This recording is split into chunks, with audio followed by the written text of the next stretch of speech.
Yun, quick vlog lang at gagamitin ko lang ito bukas sa aking pagpasok sa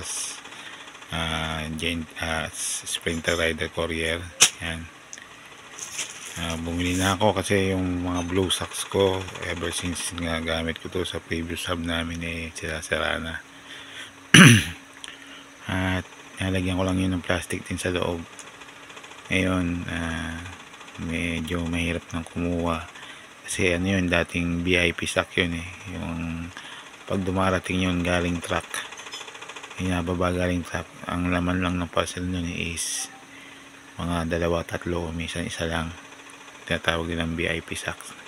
Kulay blue yun sack na tagal din ang buhay. At ngayon medyo sira-sira na, naka-cutter yun, naulanan, walang araw. Ito, bumodel na ako and i-ano ko na lang sa screen yung sukat niya. Dalawa in-order ko para medyo maganda naman tingnan.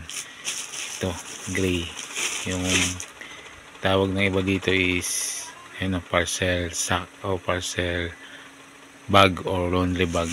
Yan, kasi pwede dito itong hagay ng laundry bag. Random color to pag umorder ka.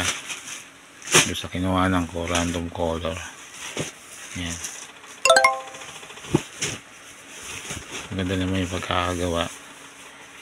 Yan, at least masasil na masecure natin yung mga parcel. Yan, maganda naman yung pagkakagawa. Ayan, water repellent siya o water resistant.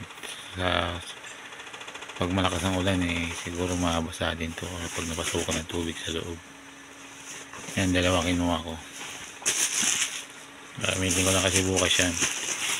And to blue, yung isang dumating sa akin. Yan, backup. Yan,